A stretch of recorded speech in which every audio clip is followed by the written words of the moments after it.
What's up, world? What's up? This is Jay. Welcome back. This is Jay. I'm Tyson. And this is the 224 podcast. The 224 podcast. 224 shit, you already know what the fuck it is. Listen, part 2. Part 2 is back. We're going to do continuation of yesterday's episode. The episodic melody continues of... Episodic melody? Hey, listen, the episodic melody continues. That nigga just wanted to say something. That's all he wanted to do. That nigga is... It sounded good. To me, at least. It sounded great. But the episodic melody that nigga continues waking up, that nigga like, hey, everybody, how you doing?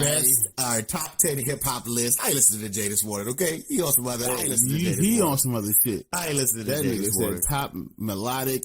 I said episodic melody known as the 224 podcast. That nigga said top Melania. He ain't even here no more. Nigga, what the fuck are you talking about? Somebody say, well, you know I didn't even mention Trump. And everything I said, nary, as they say in the South. That nigga said Melania was the baddest first lady ever. First of all, only those who sip and smoke the dope would say something of that nature. Now, everybody knows the baddest first lady was obviously Barbara Bush. Bro, I almost spit out my water. Barbara Bush looked like the Quaker Oats man. But it was one picture. She looked as it was one picture of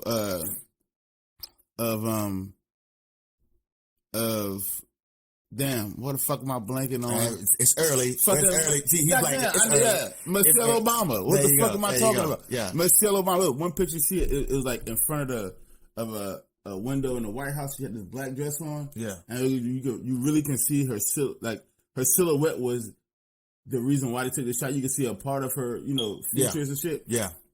But it's really a silhouette shot. Good goddamn, she got some. I got a motherfucking wagon back there. And she pulling a wagon. That's what they say. God damn. Shout out to my homies down there in Memphis. That's what they call it. A motherfucking wagon back she there. She got a whole bunch of it back there, yo. She woo. All right, I'm getting off on a tangent. Obviously, the baddest first lady ever in the history of first ladies was motherfucking Michelle Obama, even though I did not agree with her husband's policies and all that shit like that. But she was fine. At least that nigga married properly. That's it. He did. He did it. He married for the culture. He married for the culture. She stayed on point too. Anyway, had the badonka dizzle. This episode ain't about how fine first ladies are, even though it's only one fine first lady. This episode is a fucking continuation of yesterday. Part two of our discussion on whether Eminem is top 10 or not. Spoiler: he's not. Nope.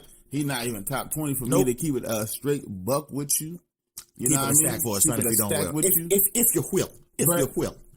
Yesterday we talked about or if you won't. Why we felt like Eminem wasn't top 10. Yep. How his music has fucking fell off a cliff. Yeah. Like in the last decade. Sharply in the last decade. And yes. I gave my top 10. Yep. And then explained a little bit why my top 10 was my top 10. Mm-hmm. So now we're going to start off with your top 10. Correct. And then you're going to explain why your top 10 is your top 10. So give us your top 10 one more time. I know you gave it to us yesterday, but give us your top 10 one more time so we can be refreshed. Running it down. What your top 10 is. I'm getting ready to run it down. All-time hip-hop artists. All time. So, again, my list is not in order. It's just the top 10 hip-hop artists who I enjoy. So this is my top 10. Biggie.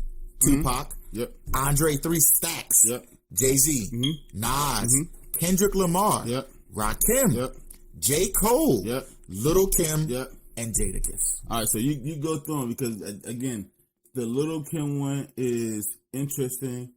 Cole, I think maybe just a tad bit premature at this time for top 10. Jadakiss is... Man, Jadakiss is fucking fire. Jadakiss is that motherfucking deal. Mm-hmm. Is he in my top 10 though? He in your top 10, obviously. He's in my top 10. And I'm gonna tell you. I'm gonna explain why he's in my. I'm gonna explain why he's in my top 10. Interesting pick. So go ahead and explain your top 10. All right. So my top 10. First of all, as I shared with Jay, Biggie is the top number one if we were to rank this, right? So I'm just going down the list in the way I wrote it. I'm not going down in any particular order. But if there was the pantheon, the champion of my list, it would obviously be Biggie Smalls, right? Obviously, hands down. Growing up, I remember there would be mornings we would be getting ready for school. Our father would be blasting either Life After Death or Ready to Die. And I learned the words before I would go learn shit at school. That's how influential he was in my life, right? So I was probably one of the only 7 or 8 year olds who could rap an entire rap album from front to back, and people were like, "Damn, how can you do that?" And I was like, "Look, I listen to it every morning." Now, obviously, our parents weren't very decent parents because as we're going to school, this is what I used to hear. I used to go fields on a bitch. Now I throw shields on the dick. To stop me from that HIV virus. It's a lot going on out here in the world, okay? Bro, but that was, and as Jay said about Biggie, he spoke to us, right? And then when I first saw him perform, that was a song too. That was an awesome song. When I first saw him perform, I was like, this dude is a sumo wrestler. But then when he started to flow and the swag and the command he had on the stage and how niggas was just like, all right, it's like the whole crowd shut up and listened to this one dude who looked like he may have diabetes, but his flow was so sick. You kind of throwing shots. I'm saying that to say this. You're not going to keep throwing shots. When he started to rap, I totally forgot that he was who he was. He transcended me from a moment in time where I was like, I could be looking at this big dude to a moment in time where he took you straight to the streets. He painted that picture for you. You may not have been there really in Harlem of 87 or Harlem of 84 or Brooklyn of 84 or whatever, but he made you feel like Biggie wasn't that old. But you know what? I'm using that as he transported you into a different time. His lyrics for me spoke to me so much that he moved me from where I was at to, okay, maybe I could imagine sitting by the poolside on a money green leather sofa, you know what I'm saying? With 2 cars, a limousine with the chauffeur. You feel me? I was like, man, that's good rap. And that was my one of my first real introductions to that kind of rap. And it, like I said, Biggie just spoke to me. So Biggie's definitely my number one he was just overall on top. He's a very guttural artist. Yeah, number one on top. You know what I'm saying? It just like I said again, if I never listened to Biggie, I would probably not have the same love I have for hip hop that I do today. So number 2, obviously is Pac. That's on my list. And again, this is in no particular order. This is who I have written down. Number 2 would be Pac, right? Growing up, I liked the way Pac's energy is what caught me, right? Watching him on his videos, watching him on the outside of his rap persona, his energy is what caught me, right? Then when Cuz went to prison, when he was always in that fight for, social justice for his people. He always put that in his lyrics. He always rapped about that. And that's something that even now today, as I gotten even older, I'm starting to appreciate a little bit more of what Pac was doing way back then, the trailblazing, the trend setting he was doing back then. But, outside of NWA and listening to you and LB and them listening to NWA, Pac was my gangster guy. He was my introduction to, you know what I'm saying, busting niggas' heads in the streets, gang banging, West Coast rap. Yeah, West Coast, you know what I'm saying? Like I said, because I remember you guys listening to, NWA, you guys were listening to Ice-T, some LB and them was sneaking to listen to Too Short and them, even though my Dukes was like, we ain't having that in his house. You feel me? But what? Have you heard her say some shit like that? Because that don't make no fucking sense. Why she would say, don't listen to Too Short, but then we can listen to NWA. Which is weird, right? So look, you can listen to this shit, just don't listen to that shit, right? So anyway, I don't know why she had a problem. I don't know why she had a problem with Too Short. But then, so that don't make any fucking, that's some drugs talking. Yeah, that's no sense at all. But Pac was my introduction to West Coast rap, right? So that's why he's on that list. Like I said, My Business as a Rider and All Eyes on Me have to be my 2 best Pac songs.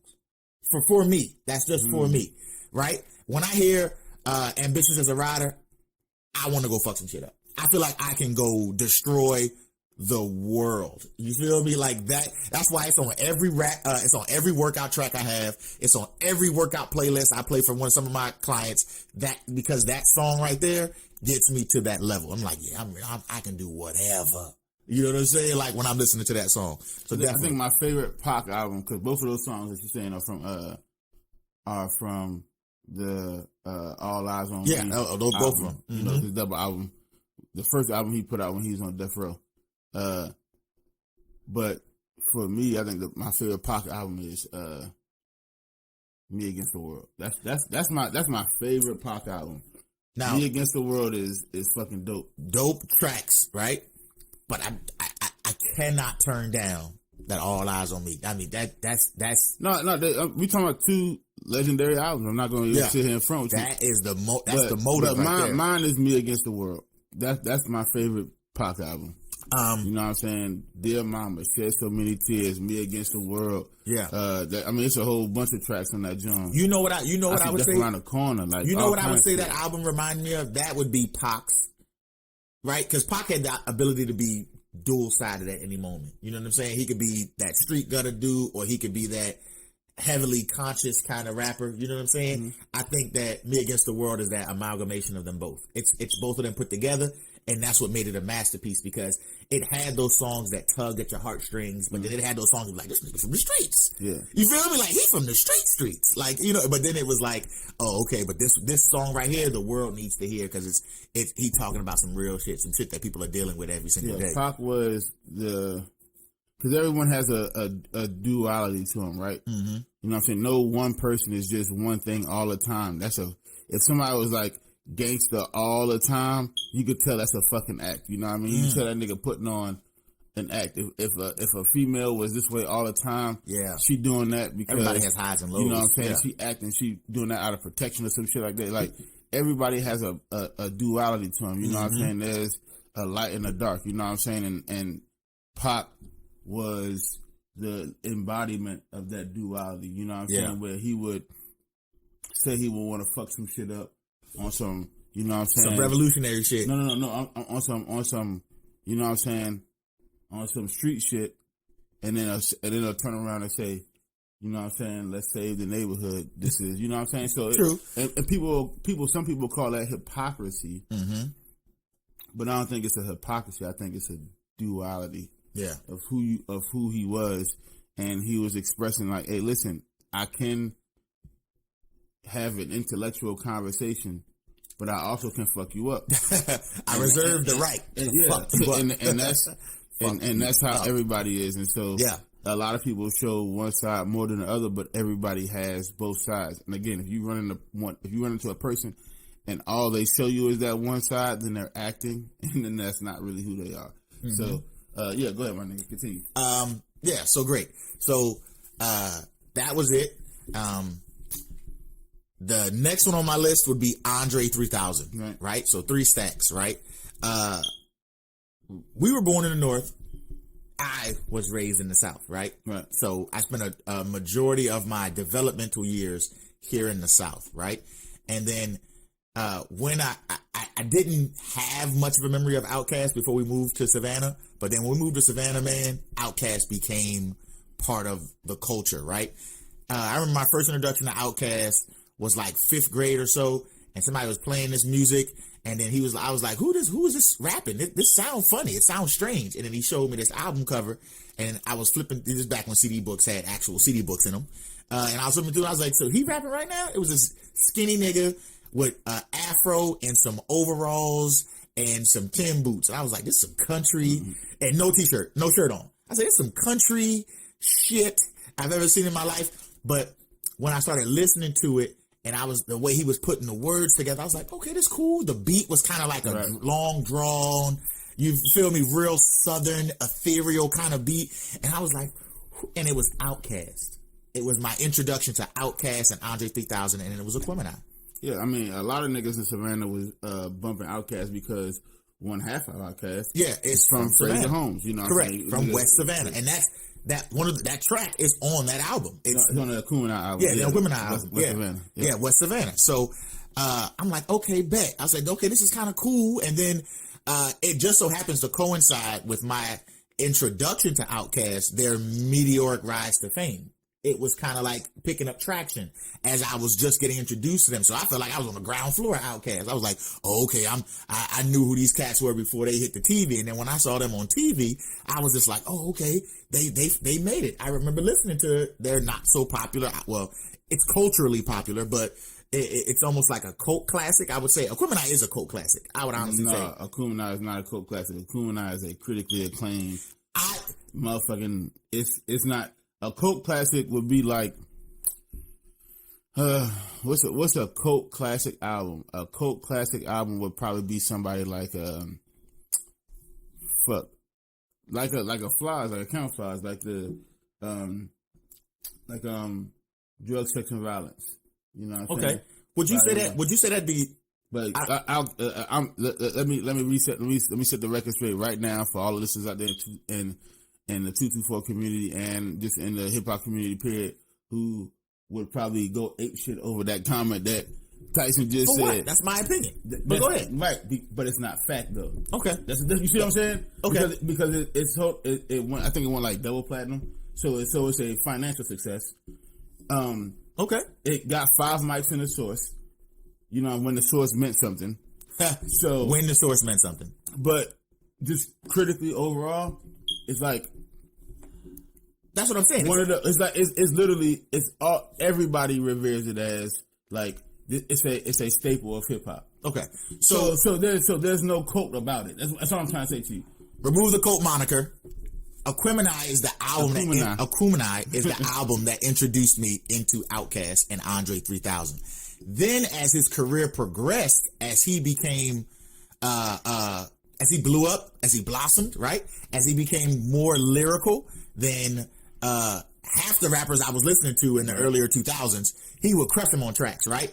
Andre 3000, this is how, when Andre 3000's career was coming to a peak, or as he was growing, he would get on other rappers' tracks and body the track.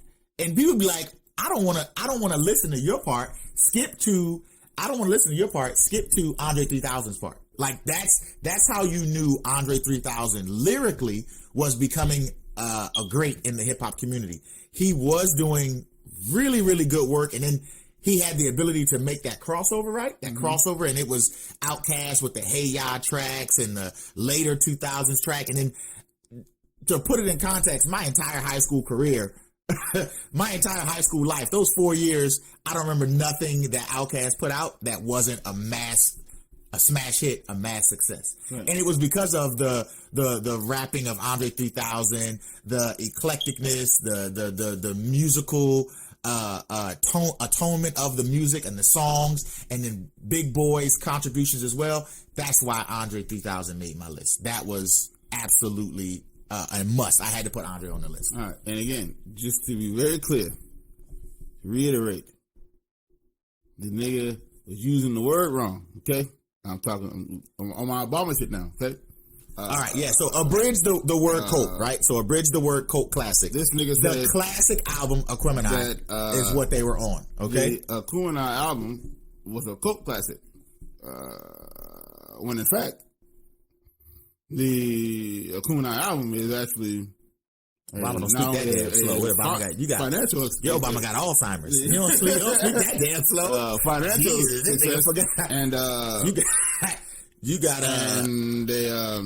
Barack Biden over there. You got Barack Biden. You got 78-year-old Obama over there. You talking about that was a long ass pause. Did you that nigga know? I was trying to think of the words, motherfucker. All right, listen. So let's continue. Right. Next on my list, which as just like on Jay's list, are very, very close, very, very similar, are Jay-Z and Nas.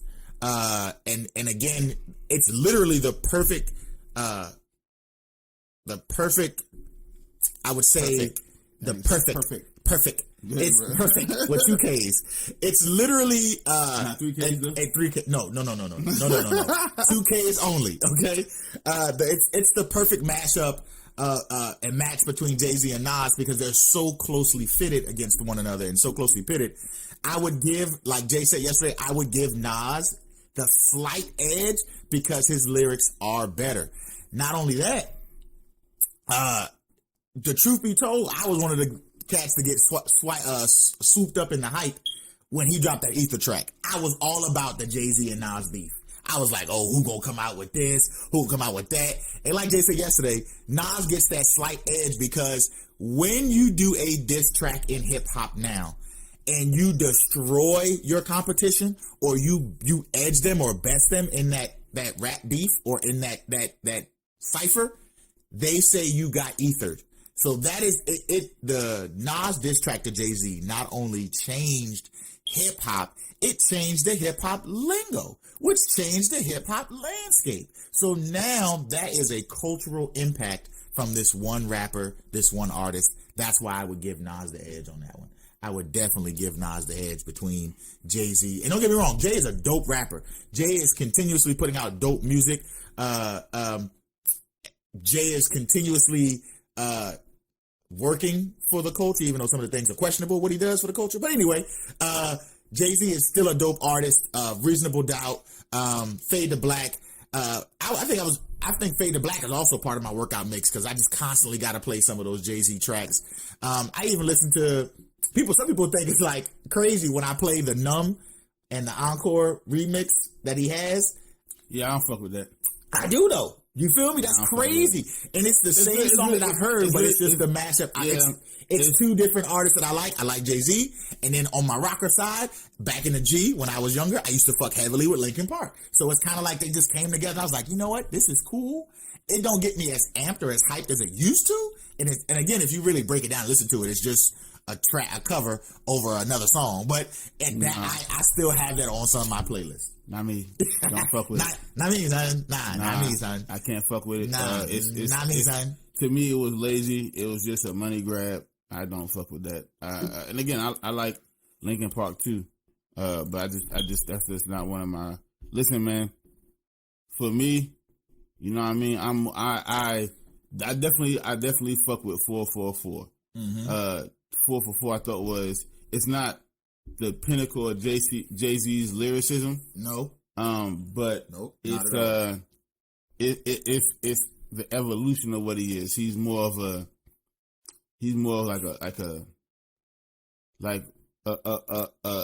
more of a street poet now. Like you know what I'm saying? Like it's the lyrics aren't as super lyrical as he was back in the day. Like for instance, like the streets is watching. You know what I mean? That time period.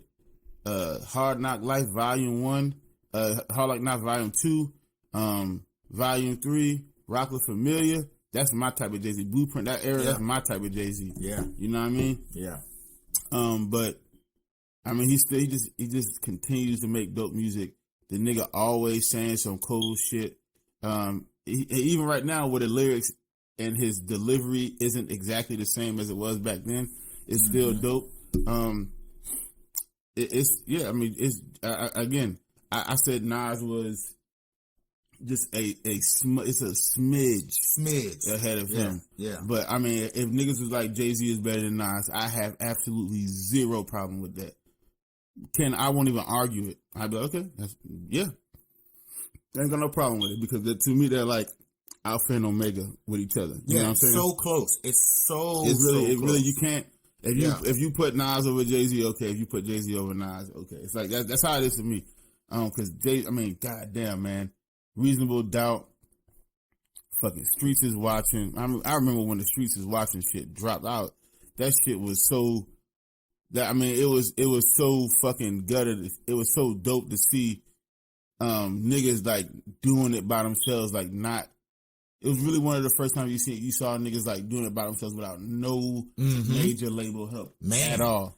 Like I said, and you absolutely right. I remember sometimes I would watch, MTV, BET, or any music channels there because I would look for the Rockefeller. I remember the Rockefeller was like, I like Bad Boy. Don't get me wrong, because we're Biggie fans, so we like Bad Boy, and we like to see the team clicked up. And it was Junior Mafia. They had the Locks. They had everybody on the team, right? But it was something different when you saw The Rock, because The Rock was like, yeah, we getting money, we doing this, that, and the third. And it was Jay and it was Dame, and it was just like, it was like the bottles were popping and flowing. And don't get me wrong, Bad Boy did that too. It's just that everybody did that. But it's just like The Rock had something different, right? And then, they had Jay-Z and they had They had Dame. You feel me? They had Beans. They had Jadakiss, who was also on my list. They had Jadakiss. No, Jadakiss was working heavily with him. He was a producer at one point in time. He wasn't with The Rock. So let me take that off. He wasn't with The Rock. He was working. He was doing a couple of tracks with him. I'm sorry, I said that incorrectly. So, Rock, we can leave that in. No. I mean, we had to cut all this shit because he never. I said he was working with him. He did it. Okay. Anyway, and I'm gonna Google it for you because I Googled it yesterday just to make sure I was right. All right. So, but The Rock did it differently, right? I remember watching them, and this is at the height of flashiness, big pimping. This is the height of white t-shirt hip hop, if you know what I'm talking about, like we talked about yesterday with Wayne and them, right? It was at that height, and it was just like The Rock was doing it better than everybody else. They were coming out with not Sean John, excuse me, I'm misquoting again. They were coming out with Rockaware, Almondale, right? Isn't it? Almondale, yeah. Almondale, right? They had so many other things. It was like they had infiltrated the culture almost. Like, damn, they coming out with everything. These were these rappers turned entrepreneurs. These were these rappers that were, just real flashy, real out there. I used to love watching The Rock on television. Like I said, and mostly because of Jay-Z and Dame Dash. I like the way that they carried themselves, the persona they put out there. That's the reason I wanted to. They had entertaining television. The Rock had entertaining television for me when it was early part of that rap music. That I like The Rock. Right. I'm more hip hop. I really don't like all the super flashy shit. You know what I mean? Like television shit didn't mean nothing to me. Even though whenever they did, I agree with you on this one thing. They infiltrated like the social lexicon. They infiltrated the cultural lexicon. Cause you would see on basketball games, niggas would after they hit a shot, they would run back down the court and be throwing up the diamond sign, nigga. It's The Rock. Like everybody was doing that shit. It's The Rock. You know what I'm saying? So a big part of that was, Jay-Z. Yeah. And he was the leader of that shit. Mm-hmm. You know what I'm saying? And so for a nigga to do that, to see that company go, to the turmoil that shit went through at the end of the actual dynasty of Jesus, that part of the dynasty anyway, because it transformed into Rock Nation, you know what I'm saying, to what it is now. Mm-hmm. But that part of the dynasty, when it was, you know what I'm saying, state property, when it was Cameron and Dipset on there, when it was man, it was the Young Guns. It was everybody on that shit, man. It was just, that shit was incredible. It was an incredible time, man. And Jay-Z was the biggest part of that. I'm just gonna be honest with you, and it's the truth, man. Because without him, it wouldn't have gotten that far. Yeah. You know what I'm saying? Why do you think Rockaware isn't as popular as it was back then than it is now? Because Rockaware had some things. It's just that the culture at the time, it was big, long white tees, baggy jeans, shorts that looked like. So what happened was, fashion got it goes in eras. You know what I'm saying? Yeah, yeah. But it's in trends and fads. It repeats itself. Okay. So now we're actually coming out of it now. Okay. So for the last decade, we were in the tighter clothing. Like the 80s and shit, right? Yeah. Oh, yeah. I can't do skinny jeans. But now it's going back to streetwear. So the clothes are getting more baggier. So now it's coming back to the 90s again. Okay. So that's what's going. It's just cyclical. It's just coming back. It comes back around. It's gonna come back around. Because I had a few Rockaware pieces. Right. Yeah. And what happens is like the older like Iceberg used to be tough. Yeah. You know what I'm saying? A lot of niggas don't wear Coogee sweaters like that anymore. Jabot. Because Jabot went. Now smokers wear Jabots. I know, man. That's when they become smoker clothes. Like smokers wear Jabots. You see that MFG? You be like, all right, bro, come on. Them pants is, but listen, 19 years old. But think about it though. So what happened was it just other things came out. Supreme and you know what I'm saying other streetwear type clothing. Mm-hmm. You know what I'm saying? Shit like Teddy Fresh. Like YouTube was out here creating clothing. Teddy Fresh was created by them niggas from H3H3. Ethan Klein and Hill Klein. Really? Yeah, that's Teddy Fresh shit. I had no idea about that. That's something new. Okay. So just a lot of shit that.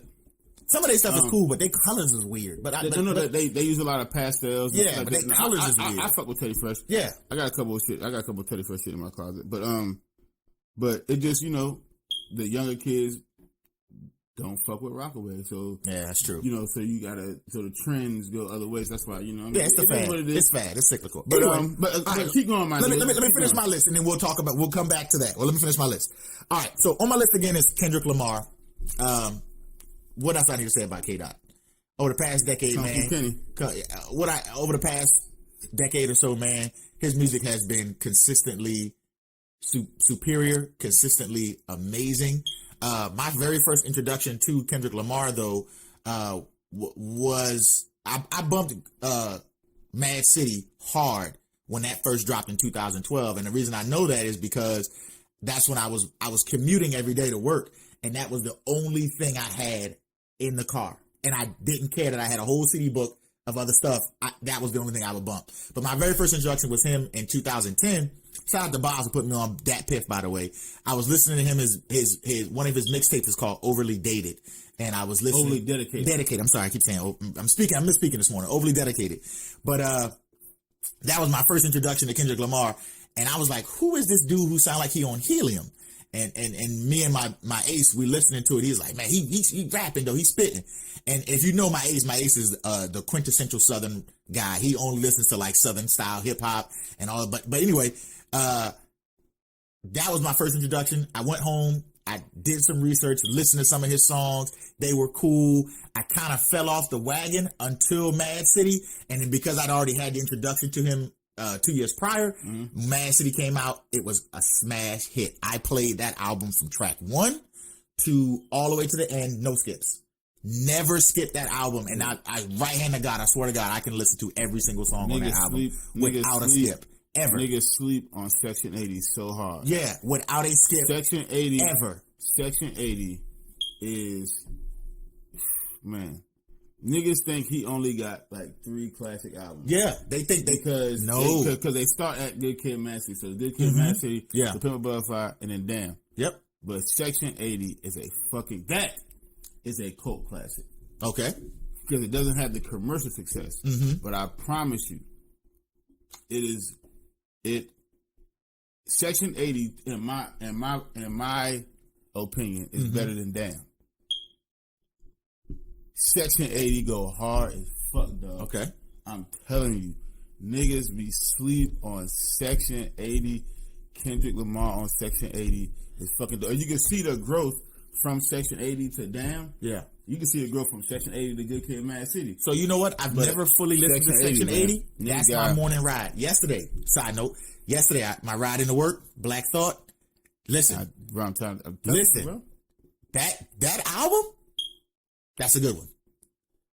Niggas I vibe the whole way in the work. Niggas don't understand that nigga is still, again, the most underrated. Again, him and Talib Kweli could be tied for number 1. That nigga is the most underrated lyricist. It was a good ride yesterday. I'd have to say, and I mean by the masses, because niggas in it was streams. Look, understand? Not kidding you. Streams of Thought, Volume 3, Cain and Abel, was a great album. Because niggas in hip hop know what Black Thought is about. Niggas know he can get busy. I'm just saying, the masses don't understand. They see him on the Tonight Show as Jimmy Fallon's band, or one of the members of Jimmy Fallon's band, but that's not. Yeah. Just because he has the roots as the band doesn't mean like they're the band for Jimmy Fallon. You know what I'm saying? Yeah. It depreciates their value. Don't forget his roots in the roots. Yeah. You feel me? What I'm saying? Like, don't forget y'all niggas don't understand.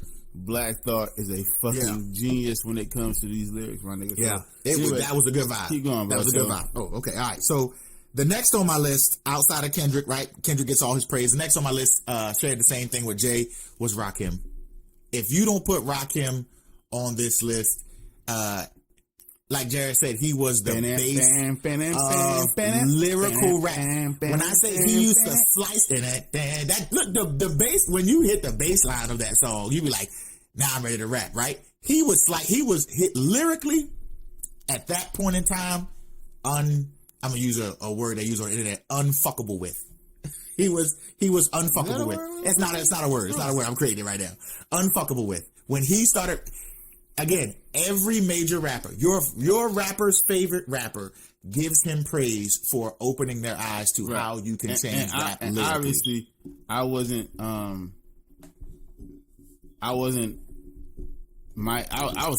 born in 85. You know what I mean? So when a nigga was like really hot to rap, really you know hot. What I'm saying? I was barely alive. You know what I mean? So I know I wasn't. And me even further. But the only reason I got the introduction was because of y'all. Y'all being older. I wasn't able to feel me? ingest the content when it was just coming out. You know what I'm saying? Obviously. Yeah. So I had to go back to him. And I had to listen to him with an open ear because, again, how niggas rapped in the 80s was way different than how niggas was rapping in the 90s. Correct. You know what I'm saying? Correct. In the early 2000s, I had to go back and actually like open my mind up to listen to him. But then when that nigga was on Dr. Dre had signed him in the early 2000s. He was on Truth Hurts album. Truth Hurts was a R&B artist that was signed to Aftermath. You know what I'm saying?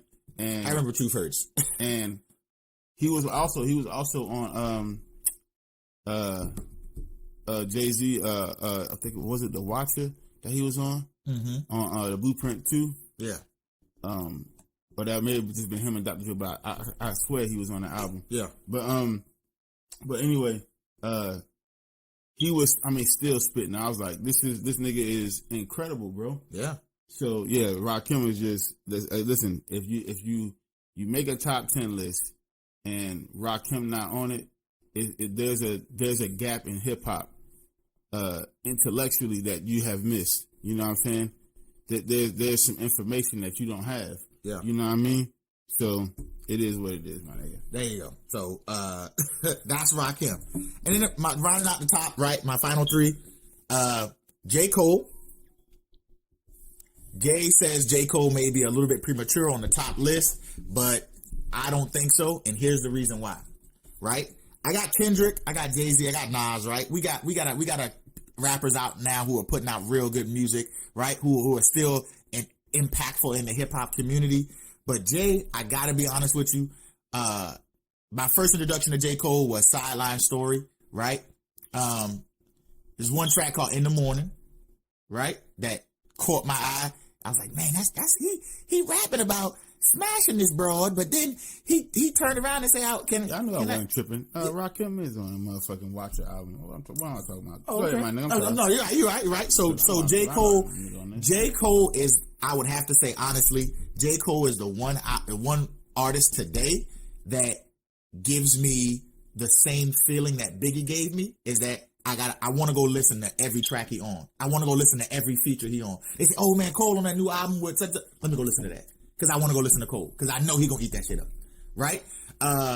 What's the new album? The joint he did with 21 Savage, A Lot. The song he called A Lot. Yeah. Everybody's like, that 21 song hitting. It's hitting because Cole on it.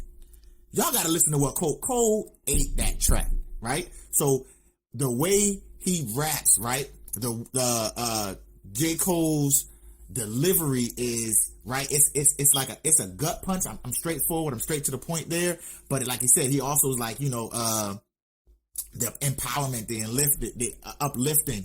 J. Cole for me today, I would put lyrically against anybody. No, I mean you could put him against anybody lyrically. I mean J. Cole is nice. J. Cole is very strategic, very, very enigmatic type of character. You know what I'm saying? Real low. That's how I am. Like, so I identify with him. Yeah. Like on a personal level because that's how I like to be. I like to be very low, very laid back. I like laid back, like not. You know what I'm saying? Like, niggas be wearing Balenciagas and all kind of other crazy shit for no reason. $1,200 sneakers. Yeah. You know what I'm saying? $30,000. $30,000 handbags. These female rappers be having $30,000 handbags. Yeah, you know what I'm saying. And he may have a throwback in the hoodie on. You know what I'm saying, Giuseppe's and shit like that. And that nigga may have some J's on. Yeah, you know what I'm saying. Might have some trues on. You know what I'm saying. And then a t-shirt. And it's like, that's how I am. Yeah. I'm not gonna be super simple. You know what I'm saying. I'm not. You know, if I ever was that famous or if I had that amount of money, I would never buy like, you know what I'm saying, Balenciagas or Giuseppe's or, you know what I'm saying, shit like that. That's just not my. It's not my style. So I identify with the niggas like on that level. And you know what? You know what's crazy? He actually wanted to be a basketball player because he could ball. Hoop. He could hoop. He can hoop. But when he was in his senior year, he was getting offers from colleges, but he had to make a choice. Do you want to rap or do you want to play basketball? Because if you play basketball, then there's no, like, you have to dedicate. There's no rap. You cannot fucking go to college and be trying to rap on the side and still trying to train every day to become, you know, to go to the NBA, which was the goal. So that nigga chose rap over basketball, and he tried to incorporate basketball into his rap. That's why the first albums was like, you know what I'm saying, the come up, you know, sideline story, to come up, all that shit had basketball undertones into it. You know what I'm saying? So like again, it's all strategic. The way he's trying to pursue, he's basically trying to finish out the basketball story on wax now. So I thought that was dope. Like once I started listening, like and I heard and I saw like the creativity behind how he did albums, so it made sense. And I was like, okay, because that's the graphic artist in me, like putting shit together. Like, oh, okay, that's a motherfucking basically created a storyboard. Yeah, like, with his album. This is what I want to know. Not with just one album. No, I said with his works of album. Yeah, his album works. Like he created like this fucking storyboard. Like this is how I'm gonna do everything. You know what I mean? So, the reason why I appreciate J. Cole so much is because he is an artist. You know what I'm saying? He's an artist. It's like it's a hip hop artist, but then in another layer, it's like an artist that thinks about his hip hop, thinks about his work. Art. Correct. Yeah. You know what I'm saying? Like how does it sound? How is it gonna make people feel? Like what's everything. the reaction I'm gonna get? Yeah. Like when you when like it's like when you look at motherfuckers like Kobe. Rest in peace to Kobe, by the way, man. Yeah, man. It's 1 been a year year down, man. man. Jesus Christ. And rest in peace to everybody else that lost their life on that helicopter crash a year ago. But Kobe looked at basketball like art. Yeah, it's art. You know, that's why that was his craft. He had to fine tune that craft. Excuse me. He won that Oscar for that piece that he did because he was looking at that thing like it was another extension of art because basketball is an art. It's an art form. You know what I'm saying? So when you take pride into your work like that, when you take your craft and you turn it into art, that's what you get, bro. That's you what you get. Cool. So I knew I'm the reason why I said it's a little premature is because I wouldn't put him above Kendrick. You know what I'm saying? Well, he technically isn't above Kendrick, right? But, and I'm saying, I would definitely, like for example, you don't have Face on it. No, I don't. But I told you yesterday because I wasn't very familiar with Face's work. You know what I'm saying? And I'm telling you right now, because Cole, believe it or not, is a Southern rapper. He's from North Carolina. So grew up Cole, in the A. Yeah, from North Carolina, but grew up in the A. But Cole, he grew up in North Carolina. He grew up in the A too. He spent some time in Atlanta. Well, I mean, I'm saying like his primary residence was, you know what I'm saying, he's from North Carolina. But the greatest Southern rapper of all time, if it's not Andre 3000, it's Scarface. Yeah, I say you said that yesterday. It is. It is what it is. Okay. So that's why I say it's a little premature because to me, basically what you're saying is Cole tougher than Scarface. If you, but like I said, I wouldn't. In your opinion, I'm just your opinion. Yeah, That would be, and that would be, on my opinion, for my top 10, I'd have to put him over that because, like I said, for me, I'd put Cole against anybody right now or in the past, and I think he'd hold his own. I'm not saying he wouldn't hold his own. I'm just saying that the reason why I said it's a little premature is because I just don't because you got the two other rap, you got Scarface and Ghostface. Not even. I just don't think Cole tougher than. I'm just keeping it in the South. Yeah. I don't think Cole tougher than Scarface. Okay, this is my opinion, bro. That's cool. Opinion. That's cool. That's why we're having these two separate top 10s, right? Yep. All right. The next one on my list, which is the interesting pick, is Lil' Kim. This one is interesting because that had me thinking all day yesterday. Yeah. After that nigga said that shit, I was like, I really didn't even think of, and that's one of the downsides to hip hop and the culture is it is hyper masculine. Yeah, it's misogyny. You know what I'm saying?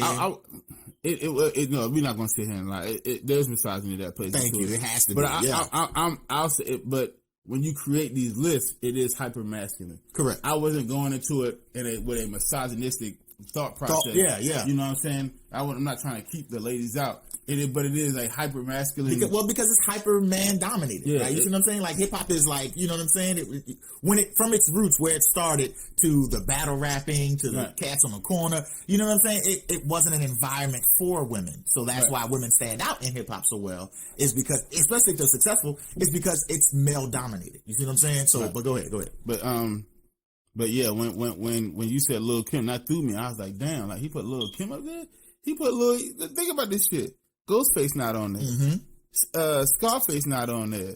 Styles P not on there. Mm-hmm. Big L not on his list. Mm-hmm. Motherfucking Big Pun not on his list. Mm-hmm. Talib Kweli not on his list. Black Thought not on his list. Nope. He don't have none of them niggas on his list. He put Lil' Kim above, and then I started thinking, and then you start thinking about Nicki Minaj. Mm-hmm. Then you start thinking about Meg Thee Stallion. Mm-hmm. Then you start thinking about Saweetie. Mm-hmm. Then you start thinking about all these other female rappers that came after Lil' Kim, and you like, holy shit, she's the female Tupac. She in this sense, she's the female Tupac in this sense. Give him information. Everybody after Tupac died, everybody wanted to be Tupac. Mm-hmm. Lil' Kim ain't even there yet, and they still trying to be like her. She set a template. Just like Tupac set a template, that every female, but most female rappers after that are trying to emulate. Correct. And I was like, holy shit. Listen, remember. And this is before her bars. Yep. This is before you even start trying to factor in her bars, her critical acclaim, her, the financial acclaim that she got, like record sales and shit like that. Yep. Before you factor in all of that shit, it's just like, look at how many people want to be like the template that she fucking put on. Oh yeah, that everybody emulates now. Yeah, and I'm like, fuck, I didn't even realize. Listen. And so it's like shit. Now I'm looking at my top 10. Like, is there somebody that I could take off to maybe replace with her? And so I looked at my top 10 again. I was like, no, I wouldn't do that. But Lil' Kim will be in the top 20. Yeah. If not for bars, simply for just her impact. Remember our criteria. The game. Remember our criteria. Our criteria was lyrics, notoriety or nefariousness, right? Impact on the culture, right? And then the fourth one was like celebrity or something like that, right? Something like that, right? I think it was financial success. Financial success, right? If you look at all four of those categories, Kim notched every last one of them, right? This is why Lil' Kim's on my list. Growing up in the 90s, listening to rap, there were previous female MCs. You got your MC Lights. You got your Queen Latifah's. How do we take it back to the 80s? You got your Shantae. I'm about to say, MC Light is probably more lyrical. Yeah. Than Lil' Kim, like bar for bar. Yeah, but let me tell you what the difference is, right? MC Light would use her metaphors. I need a dude who's long and strong who could get it on. Kim broke that mold, and Kim was like, I need a nigga with a dick so I can spit and split. I was like, I want that done to me. I want that done to me. This bitch is freak. That's nasty. And the way she delivered it, and it was unabridged. It was no holds bar. It was absolutely trendsetting. Right. Kim was the first female I heard on wax talk about her own pussy as power. I swear to God. I swear to God, dude, I was like, she nasty, but she tiny, and that voice is cute, but she got so much power. Right. She a female boss, and then she pulled the gun on that nigga before he pulled the gun on her. She from the streets. Where is this bitch at? Where is she? You feel me? And then you would take albums like Hardcore, and then you would take Notorious K.I.M., and then the album covers were just so risque. She had a scandal for an album cover, not the words on the track, content, right? Not the content. The cover got motherfuckers upset. No, the cover had motherfuckers with posters in their bedroom. For real, dog. For real. That nigga, I remember it was a Cribs episode with Big Boy. Yeah, that nigga had that album cover in his basement because he had a little boom boom room in his basement. Yeah, man. You know what I mean? And that nigga said Lil' Kim had for my Southern Georgia folks, because they know what the fuck this mean. That nigga said she had a moose knuckle in between her legs. That bitch had a motherfucking muffin down there. That nigga said she had a moose knuckle. I said, so me being a Philly nigga, I'm like, what the fuck is a moose knuckle? Yeah. Then some of my Southern niggas told me what the fuck a moose knuckle was, and I was like, she definitely got a moose knuckle in between her legs right now, because that thing is shaped like a fucking moose. That thing is. Listen, anyway, the thing was winking at you. So listen, but again, it's just the. So she had bars. That's not even say she didn't have bars. You know what I'm saying? Lil' Kim had bars. Amazing lyrical talent. The impact that she had on hip hop is probably her biggest thing. It's probably the thing that would propel her to be in someone's top 10. Absolutely. Because again, like I said, without her, there's no Trina. There's no Meg Thee Stallion. There's no Nicki Minaj. There's none of these hypersexual women who are in hip hop who are flunked while they're, some of them are dope lyricists. Yeah. They're marketing their bodies and their sexualities. No Cardi B. Yeah. Without Lil' Kim. No. It just does not happen. It does not happen. It cannot happen. Yeah. Now, with that being said, my favorite MC, female MC of all time is Rhapsody. Okay. She dope. She is really that good. Motherfucker. Yeah, she really good. She is. I don't even want to say, because that'd be disrespect to her.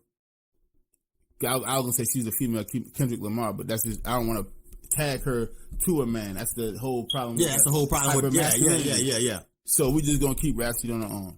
If you don't know who Rhapsody is, please Spotify, do your homework. Apple Music, do your homework. Whatever the fuck you get, wherever you listen to music at, please fucking search Rhapsody.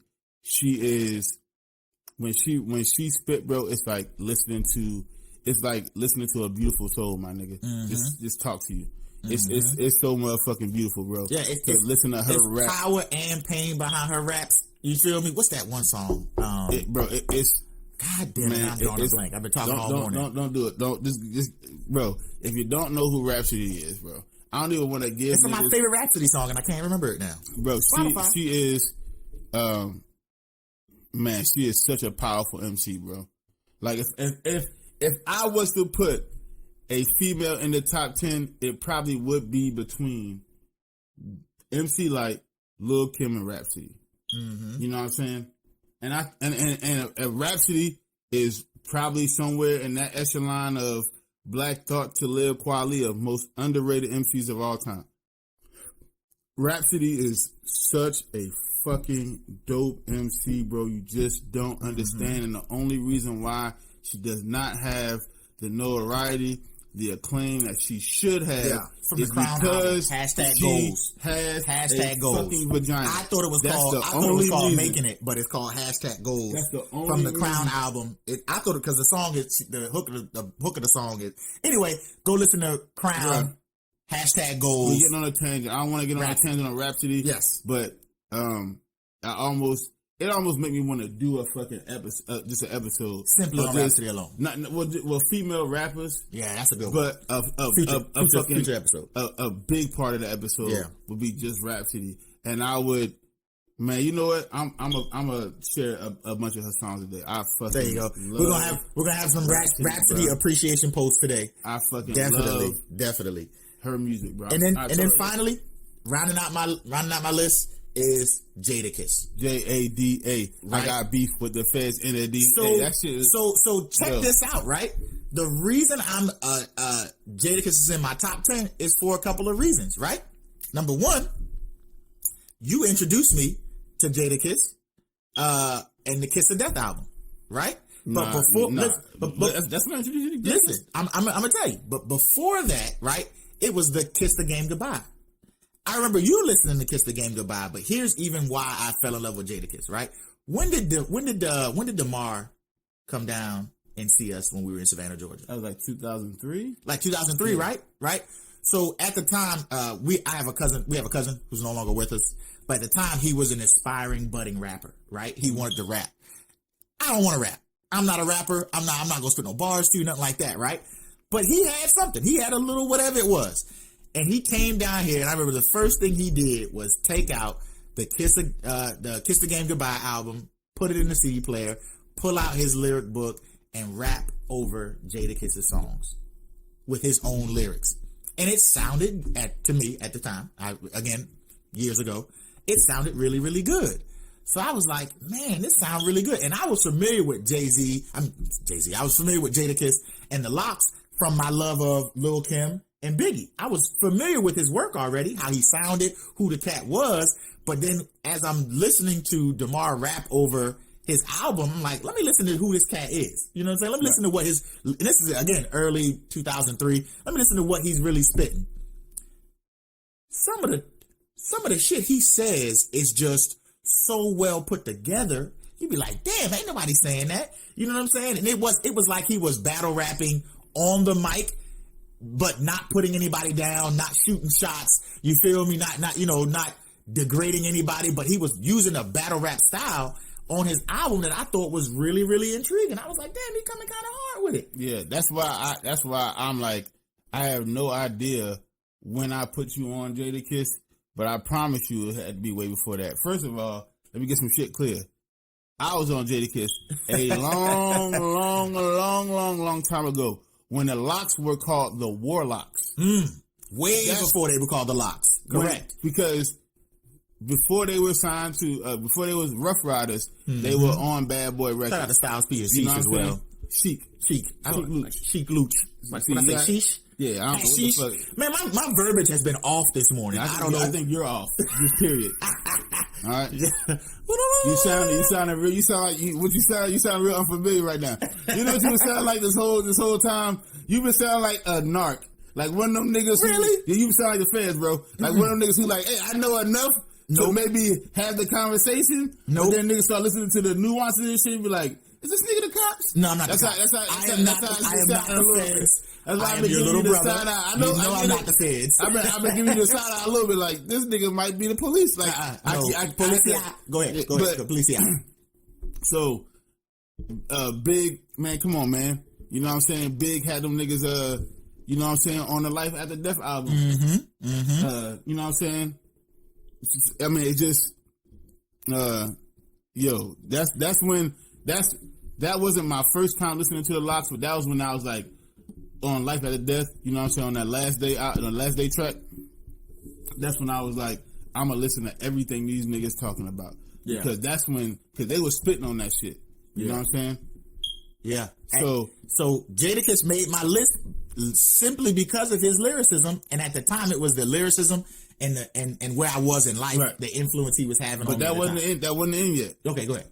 So comes the Money, Power, Respect album. Oh yeah, you know what I'm saying? Oh yeah, amazing. That album was dope, but I don't think Diddy brought the full, not the backing, but I don't think he brought everything out of the Lox. You know what I'm saying? It wasn't until they got the Rough Riders when they got around DMX. Yes, that's when that's when you started. That's when they were free. You know what I'm saying?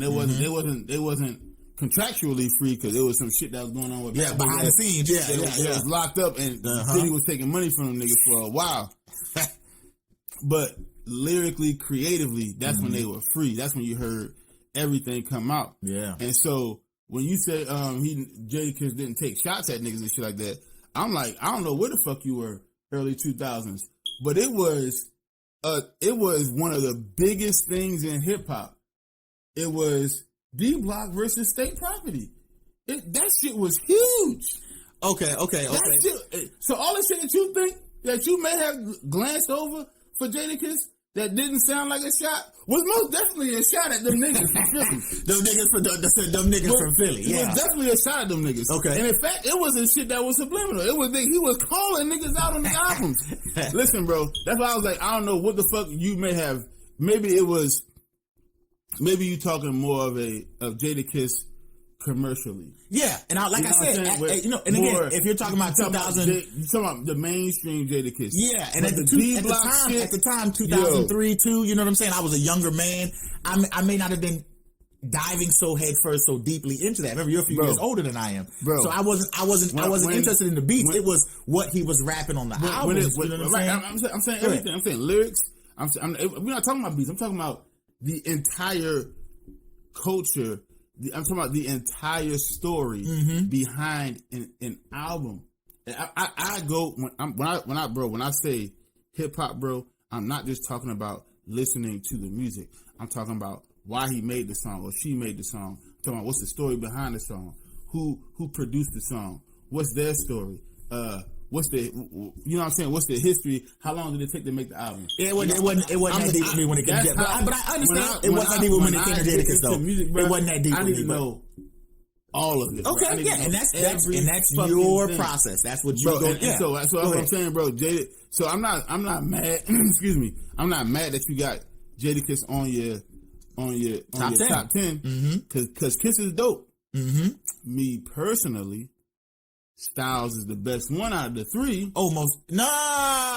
Styles is the best to me. Okay. Styles is the best out of the three. Styles is a really great artist. I love listening to Styles. But out of the locks, it's like 1A, 1B, 1C. I'm not, so all of them pretty much the same. It's just the like Styles delivery. Yeah. You know what I'm saying? Is to me, that shit go harder than the other two. You know what I'm saying? But again, like I said, it's 1A, 1B, 1C. Okay. So you can't really go hard. You can't really go wrong together. Either one of them. Yeah, who's above who? And people might sound crazy and be like, it's niggas who will put Chic over P and Style, P and Kiss. Okay. And people be like, nigga, you crazy. The other niggas don't even know the other nigga. That's because niggas wasn't listening. Chic gets busy. I'm telling you. So that's why I was, I'm not saying don't put him on your top 10 because Kiss definitely deserves to be on the top 10 because I think any one of them niggas lyrically can. I'm just saying, when I heard your story, I was like, bro, what the fuck was? It might just been like some radio shit, commercial shit. Because again, if you go in the history of the Locks, Jadakiss, you know what I mean, Styles P, bro, it's a whole bunch of shit that go into it. So again, like I said, it's just the whole. I dive into everything, bro. I see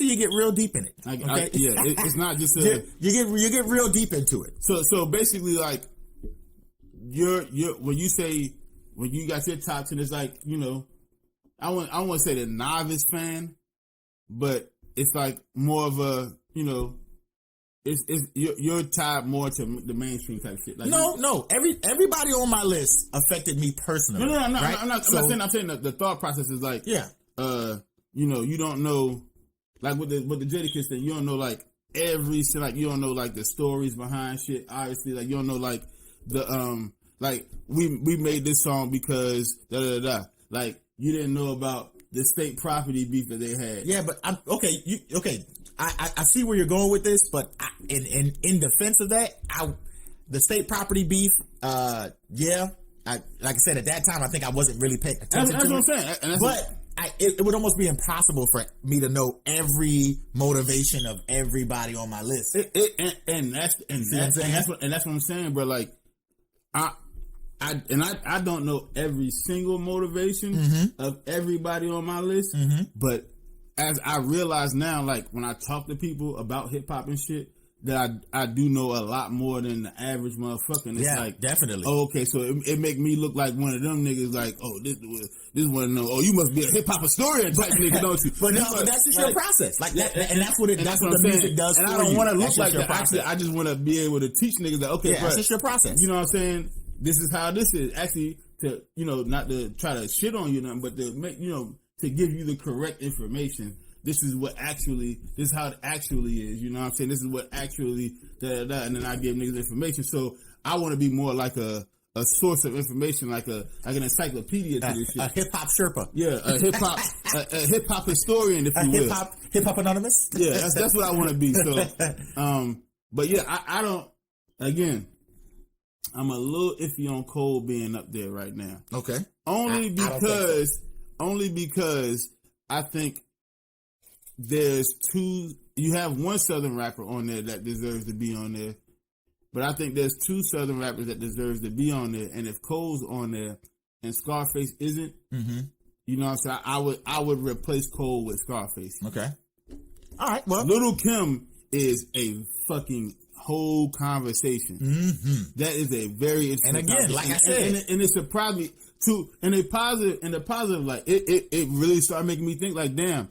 A lot of our lists be hyper masculine. Like if you go through most people's top, I mean, not just the fans like we are. Yeah. The fucking media's hip hop top 10 and just other hip hop artists' top 10 list. Correct. Is hyper masculine, and putting Lil Kim on there does make me think like, okay, bro, we are definitely leaving out some great artists. Fuck if they female or not. Yeah. But regardless if they're female, great artists, people who had a huge impact on the game. So damn,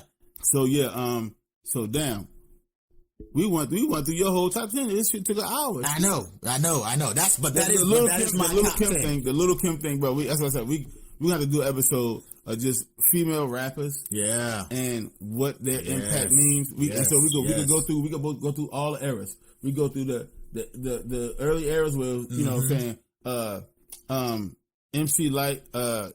Like Roxanne, Shantae, Salt and Pepper, Queen Latifah. Then we go into that middle era where it was Foxy Brown, Lil Kim, Trina, Missy Elliott, The Brat. You know what I'm saying? El Boogie, Left Eye. You know what I'm saying? Yeah.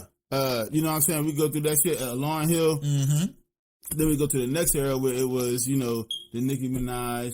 The Eves. Eve would have been that should have been before. Era before. You know what I'm saying? Okay. Because Nick, she was the early 99, 2000. Yeah. We would go that era. Nicki would be afterwards. And then it'd be the Nicki Minaj's, the Meg Thee Stallions, you know what I'm saying? The Cardi B, the Remy Ma's, that type of shit. Yeah. Okay. So we could go the Rhapsodies. Oh my fuck, man! Listen, I cannot again. I sound like a straight up stan right now. I cannot say enough about that one. I was getting ready to say, if it wasn't warranted, I would have stopped you. I would have dropped you by that. She is making me actually really consider taking somebody out of my top 10. Damn. Seriously. Damn. She is really making me consider taking somebody out of my top 10. Jesus Christ. I don't know who though. She's superb. She is making me consider taking somebody out of my top 10. All right, so that was yesterday you heard Jay's top 10. Today you heard my top 10. Now it's time to finally put this issue or this topic to bed. Eminem, Snoop Dogg's beef. Snoop was right. Eminem, you do not belong in our top 10. Niggas be like, hey, look, Snoop said something, and I was just like, okay, where's the lie? Find the lie. That's what I was. Find the lie. Where's the lie? And again, we've given him all of his accolades. We've given him all of his praise. We told you how his music has changed, how it's not really bumping as it was before. And this is the ebb and flow in the music game. Everybody don't stay hot forever. But shit, some niggas do. But Snoop didn't tell a single lie. Eminem, you are not in the top 10. You're not in the top. Eminem, bro. Listen. If I had to rattle off the next crop of top 10, shit, Rhapsody for sure. Since I'm talking about all the fucking time. Yep. Kiss would be in there. Yep. Styles P would be in there. I would throw Black Thought on my list. I listened to the dope. Fucking, like you said, Talib Kweli would be in there. Listen. For sure. Listen. Most Def be spitting ball. Most Def for being that motherfucker. Listen, Eminem's not harder than Most Def. I'm sorry, ladies and gentlemen. Get it how you live. Get it out the mud. He is not harder than Most Def. Big L will be in that motherfucker. Correct. Big Pun will be in that motherfucker. Crit will be in that bitch. Yo, nigga, I'm telling you, there's like, listen, Crit. Just, niggas be sleep on Crit. Listen, bro, I'm real. sorry, man. I really am, bro. I really am sorry to all the niggas. You know what? Here you go. Ready for this? Y'all niggas ready? You ready for this, nigga? He not even the coldest nigga from Detroit. You know who colder than him, nigga? Big Sean colder than him. Word. Royce the 5'9", the coldest motherfucker from Detroit in the history of Detroit rappers. There, I said it. Okay? There, I said it. Now, he would say Eminem go harder than him. Yeah. He said it. He said Eminem is no. And I understand he would say it because that's his guy. Yeah. That's his dude. Yeah. That's uplifting. That's team support. That's support. Support. Yeah, you feel that support right there. Listen, the album that they had together, the good versus the bad versus evil album. I think it was like 2010 or something, 2011. It was Bad versus Evil.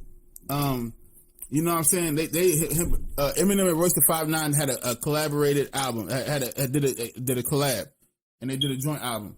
Royce the 5'9" absolutely murdered Eminem on that fucking album. In fact, the last album that Royce if you don't understand what type of lyricist Royce the 5'9" is, because Royce the 5'9" will be in my next crop attempt. Royce the 5'9" is in the top 20. Yeah. Royce the 5'9", listen to his last album. That nigga is on some other shit lyrically. Okay. You know what I'm saying? So that's another on the morning drive listen to. Yeah. People got at Joe Budden because Snoop Dogg wasn't the first one to say, "Hey, listen, Eminem albums right now ain't." Joe Budden a couple months ago was like, the last album Eminem put out, trash. Not feeling that. And niggas was coming down like, I can't believe you said. What? Maybe the mainstream niggas was saying that. Yeah. But niggas in the hood, no. Listen, bro, on some hip hop shit, Eminem is talented. No one's denying that. You know what I mean?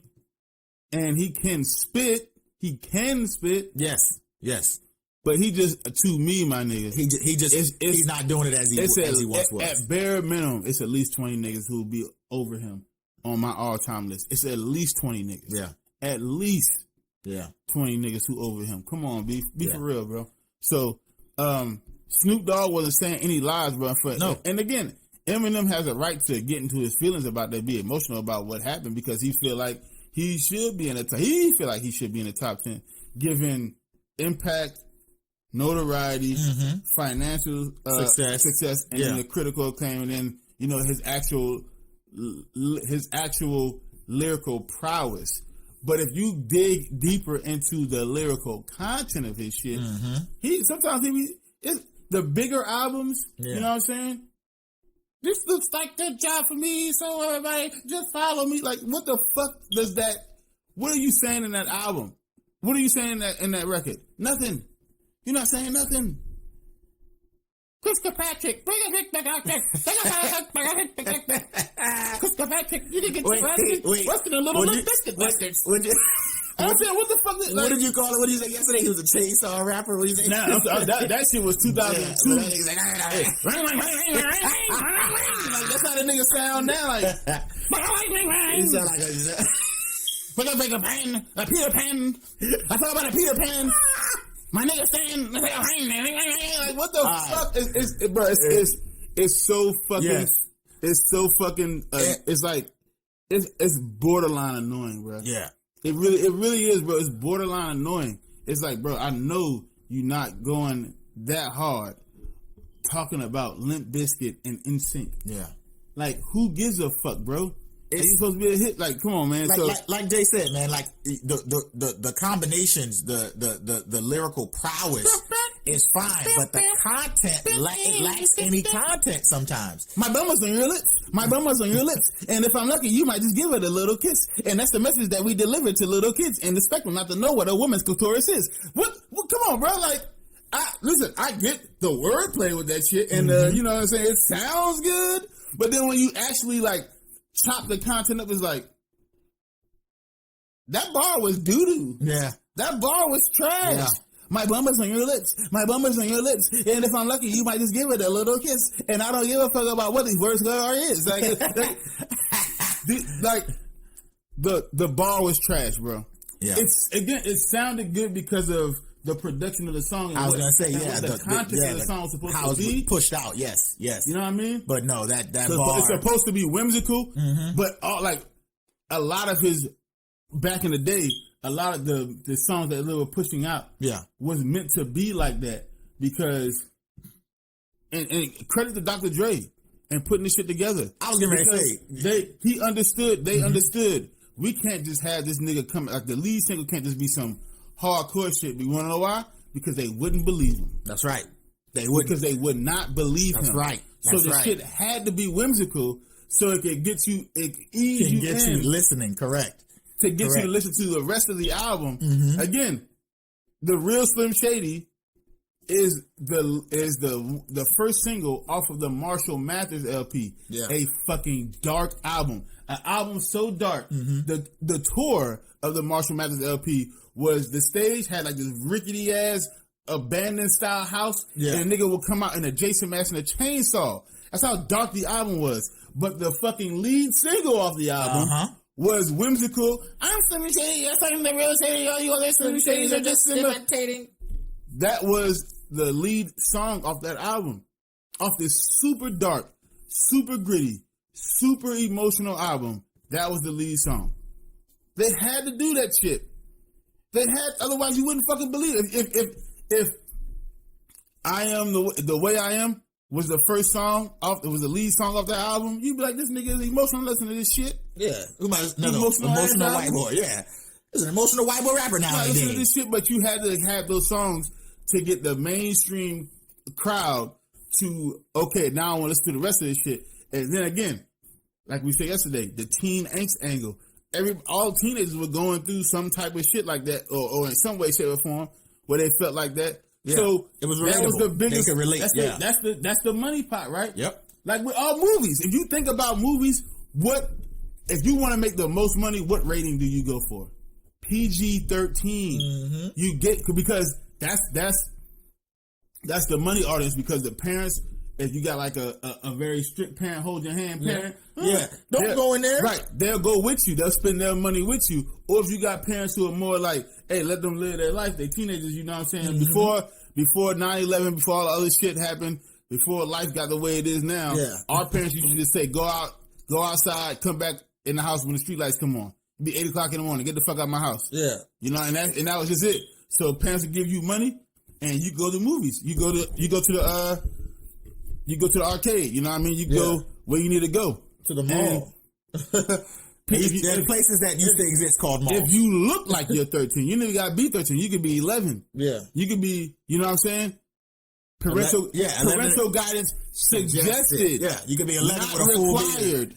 You're going to go see this movie. You could be You're going to go see this movie. You could be 8 and go see a fucking PG-13 movie. That's true. It just means, listen, there's some things in here. There's some things that are going to be suggestive in this movie that we may not like. You may have to be here to kind of give it context as a parent. To explain it to the child. If this 8-year-old want to go see this movie, I'm going to go let them go see this movie. Jurassic Park. I'm going to go let them see, you know what I'm saying, whatever other people I think I was younger than 8 when I saw Jurassic Park. All I'm saying is Dinosaur ate somebody. That's the money demographic. Yeah. You know what I'm saying? Yeah. And so the whimsical songs, especially when you take all the obscenities out of it and put it and give it the radio edit. Correct. Those songs are built for teenagers, bro. Yeah. Those songs are built for the kids. Yeah. That's how you get them in. Because if you get the teenagers, the logic is they can be fans for a longer period of time. And those fans, like we said yesterday, they grow up. But what happened was we grew up. Yeah. Now we starting to listen to Eminem contextually, and it's like, this nigga not saying nothing. At least nothing that I identify with. At least nothing that I want to hear on a daily basis. I could play Cole on a daily basis. I could play Biggie on a daily basis. Because you identify with. Correct. Because it is similar to what you lived, your experience. Correct. I didn't experience that nigga shit, man. My mother not from a trailer park. Yeah. I'm not from a trailer park. I didn't have Munchausen syndrome. I didn't even know what the fuck that was until that nigga said that shit. I had to look at what the fuck is Munchausen. That's some made up shit.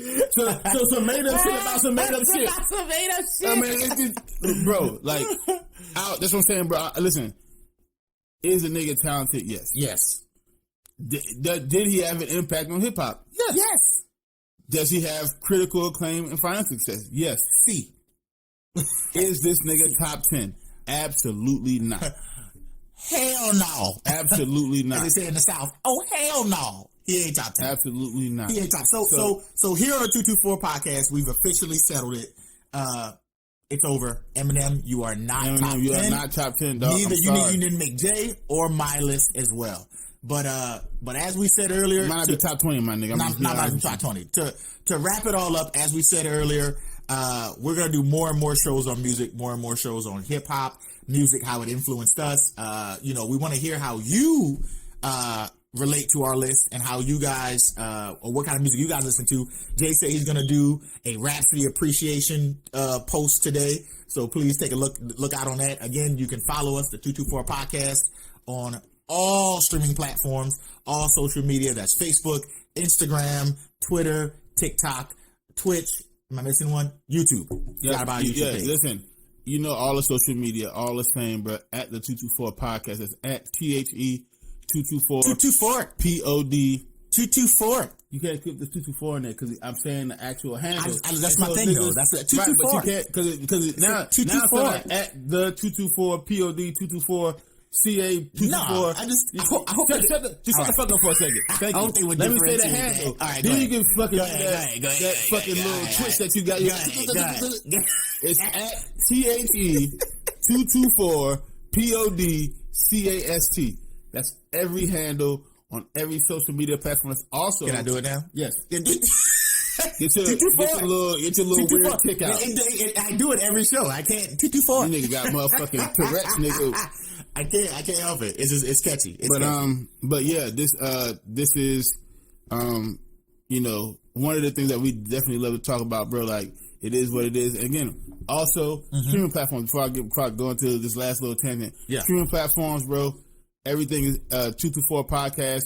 That's motherfucking Spotify, Apple, iHeartRadio, Tuned In, Pandora, Google Play, everything, bro. You know what I'm saying? Podbean, Podcast Addict, just all of that shit. We on all of it, bro. Yes. So follow us, stream it. Again, we about to, today, man, is just the conclusion of this 2-part episode of the top 10s of all time, where we stand, how we feel about this shit. Oh yeah, we definitely don't think Eminem is in the top 10. Not gonna happen. Snoop wasn't wrong. Joe Budden wasn't wrong. Nope. You know what I'm saying? It is what it is. Yeah. You just not top 10, my nigga. I'm sorry, bro. It is what it is. I'm sorry, Eminem. Again, I enjoyed your music when I was a teenager. But now I just don't do it, bro, nigga. I just really don't. Sorry, Shady. Royce the 5'9" is the coldest nigga from Detroit. Sorry, Shady. You know what I'm saying? I never meant to hurt you. I never meant to make you cry, but today you're not on my top 10 list. And that's how we're going to end the show, ladies and gentlemen. You guys have a wonderful day. Listen, this is Jay. I'm Tyson. This is the 224 podcast. Remember, keep thinking it's not illegal yet. Yes, sir. We love y'all niggas. We love everybody. We out. We'll see y'all tomorrow.